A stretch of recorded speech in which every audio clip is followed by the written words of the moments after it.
बिस्मिल्लाहिर्रहमानिर्रहीम सल्लल्लाहु अला हबीबी मोहम्मद व आलिहि व सहाबिहि वसल्लम। अस्सलाम वालेकुम मेरी प्यारी सी यूट्यूब फैमिली, मरियम की तरफ से आप सबको बहुत बहुत सलाम। आज मैं आपको दुरूद शरीफ की खूबसूरत बातें बताने लगी हूँ। खूबसूरत दुरूद शरीफ एक खूबसूरत कुंजी है, खूबसूरत एक ज़ेवर है और ख़ूबसूरत तोहफ़ा है। जिसने पा लिया उसने दोनों जहानों की कामयाबियाँ पा ली। मेरी प्यारी सी बहन भाई, ये एक दुरूद शरीफ एक ताकतवर राज़ों में से एक है। जिनको इस राज की समझ आ गई उनको सारे बिगड़े काम पलक झपकने में बन जाते हैं, क्योंकि ये अमल कबूलियत की कुंजी है। हम कह सकते हैं कि आज के मुंतखब करदा दुरूद शरीफ की पावर अल्फाज में बताना मुमकिन नहीं कि कैसे बिगड़े हुए काम बन जाते हैं, कैसी कैसी नामुमकिन हाजात पूरी हो जाती हैं, जैसे ज़िंदगी में इनकलाब आ जाता है। ये अमल हालात मामूलात ख़यालात बदल कर रख देता है। मेरे प्यारे से यूट्यूब फैमिली, मेरे प्यारे से बहन भाई, याद रहे अल्लाह रब्बुल इज़्ज़त की बरगाह में सबसे पहले वसीला हुज़ूर नबी करीम सल्लल्लाहु अलैहि वसल्लम का है, क्योंकि आप सल्लल्लाहु अलैहि वसल्लम के महबूब हैं, अल्लाह ताला के महबूब हैं। इसलिए अल्लाह की बरगाह में सबसे ज़्यादा और सबसे पहले हुज़ूर सल्लल्लाहु अलैहि वसल्लम की सिफारिश और शफ़ाअत चलती है। और अहले नज़र का ये कहना है कि हुज़ूर रहमत आलम सल्लल्लाहु अलैहि वसल्लम की बरगाह में सबसे पहले और सबसे ज़्यादा सिफारिश दो अज़ीम हस्तियों की कबूल होती है। पहले नबी करीम सल्लल्लाहु अलैहि वसल्लम की पाक बेटी हज़रत सैयदा बीबी फ़ातिमा अज़-ज़हरा रज़ियल्लाहु अन्हा, और दूसरी हज़रत नबी करीम सल्लल्लाहु अलैहि वसल्लम के चचा हज़रत सैयदना अमीर हमज़ा रज़ियल्लाहु अन्हु की सिफारिश याद रहे। अगर किसी से अल्लाह रूठ जाए तो अल्लाह के महबूब सल्लल्लाहु अलैहि वसल्लम की सिफारिश का ज़रिए से अल्लाह को राज़ी किया जाता है। और जब किसी से रसूल सल्लल्लाहु अलैहि वसल्लम रूठ जाए तो फिर सैयद फ़ातिमा ज़हरा और हज़रत अमीर हमज़ा के ज़रिए हुज़ूर रहमत सल्लल्लाहु अलैहि वसल्लम की ज़ात अक़दस को राज़ी किया जा सकता है। मेरे प्यारे से बहन भाई, ये बात भी बताते चलें कि जिससे अल्लाह के महबूब रूठ जाते हैं उससे अल्लाह भी रूठ जाता है। और जब किसी से अल्लाह रूठ जाए तो हर चीज़ उससे मुँह फेर लेती है।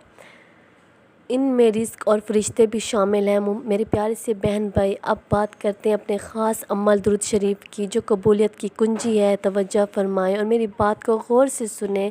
जब आपके मसाइल हल होने का नाम ना ले रहे हों, जब आप खुशियों को तरसने लगें, जब आप पर गम के बादल बरसने लगें, जब आप हर काम में नाकामी का सामना करना पड़े, जब आपके फ़रिश्ते टूटने लगें, जब सब आपको छोड़ने लगे, जब बेवजह लोग आपका दिल तोड़ने लगे, जब आपकी दुआएं बेअसर हो जाएं, जब आपका सुकून बर्बाद हो जाए, जब आपकी कोई हाजत पूरी ना हो रही हो, जब आपकी कोई बीमारी ख़त्म ना हो रही हो, जब नहुसत का साया साथ साथ चलने लगे, जब आपकी उम्मीद की कश्ती को मायूसी के समंदर में डूब जाने का ख़तरा हो, तो इस अमल के ज़रिए मुसीबतों का, दुखों का, बलाओं का, परेशानियों का रुख चेंज कर दें।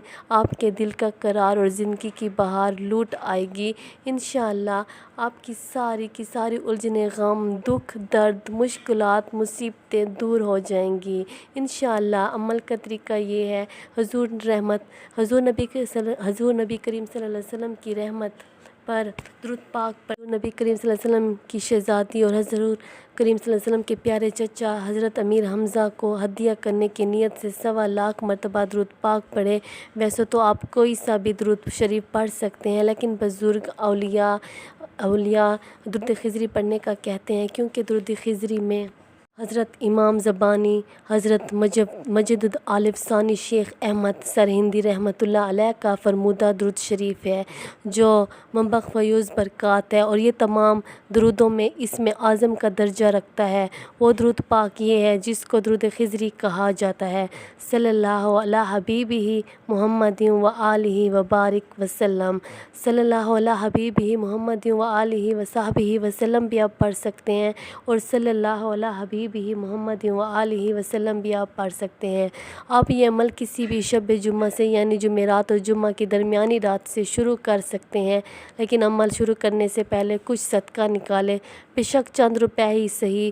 پھر 2 رکعت نماز نفل پڑھ کر یہ نیت کریں کہ جو 1.25 لاکھ مرتبہ درود پاک پڑھنا شروع کر رہا ہوں یا کر رہی ہوں، یہ میں نے حضور رحمت صلی اللہ علیہ وسلم کی شہزادی بی بی فاطمہ زہرا اور حضور صلی اللہ علیہ وسلم کے پیارے چچا حضرت امیر حمزہ کو ہدیہ کرنا ہے۔ خواتین و حضرات اپنے ان دنوں میں بھی یہ درود پاک پڑھ سکتے ہیں، اس کے لیے کوئی مسئلہ نہیں، لیکن جب یہ وظیفہ آپ شروع کرتے ہیں تو ان دنوں کا خیال کریں۔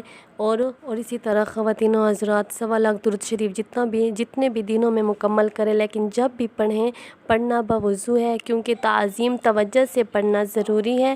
اور جب آپ کا درود شریف 1.25 لاکھ مکمل ہو جائے، حسب توفیق بہتر ہے کہ کچھ میٹھا بنا کر بانٹ دیں، پھر یہ درود پاک کا ہدیہ حضور نبی کریم صلی اللہ علیہ وسلم کی بارگاہ میں پہنچا دیں۔ حضور صلی اللہ علیہ وسلم کے جو چچا ہیں، نبی صلی اللہ علیہ وسلم کی جو بارگاہ میں اقدس میں پیش کریں، پھر حضور صلی اللہ علیہ وسلم کی توسل سے حضرت بی بی سیدنا فاطمہ زہرا رضی اللہ عنہ اور حضور صلی اللہ علیہ وسلم کے چچا حضرت امیر حمزہ رضی اللہ عنہ کی بارگاہ میں پیش کر دیں۔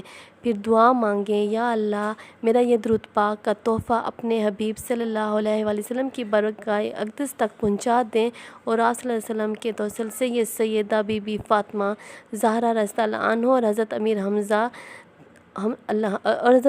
رضی اللہ عنہ کی بارگاہ تک پہنچا دیں، اور یا اللہ بی بی فاطمہ زہرا اور امیر حمزہ کی روح اقدس کو اس بات کی اجازت عطا فرما کہ وہ تیرے محبوب صلی اللہ علیہ وآلہ وسلم کی بارگاہ میں میرے لیے یہ سفارش کرے۔ پھر آپ تصور میں بی بی فاطمہ زہرا اور حضور صلی اللہ علیہ وسلم کے چچا سے مخاطب ہو کر عرض کریں کہ آپ میرا بھیجا ہوا درود پاک کا تحفہ قبول فرمائیں اور حضور صلی اللہ علیہ وسلم کی بارگاہ میں میری سفارش فرمائیں۔ میرے پیارے سے بہن بھائی یقین سے کہتے ہیں کہ اس عمل سے انشاءاللہ آپ کو حضور صلی اللہ علیہ وسلم کی بارگاہ سے ملے گا، ایسا کرم ہوگا کہ زندگی کے سارے مسائل حل ہو جائیں گے، پھر آپ کی زندگی میں بہاریں ہی بہاریں ہوں گی۔ خواتین و حضرات میرے پیارے سے بہن بھائی، آپ کو درود شریف کے کچھ فضائل بتا کر اجازت چاہیں گے، اور میرے لیے بھی دعا کیجیے گا، مریم کے لیے بہت دعا کیجیے گا، اور دوسروں کو بھی درود شریف پڑھنے کی ترغیب دیجیے گا۔ جتنا ثواب اس شخص کو ملے گا اتنا ہی ثواب آپ کو بھی ملے گا۔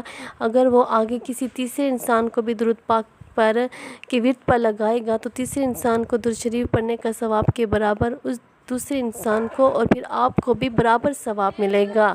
میرے پیارے سے بہن بھائی مریم کے لیے بھی دعا کیجیے گا، اور میری دعائیں بھی آپ کے ساتھ ہیں۔ اللہ حافظ۔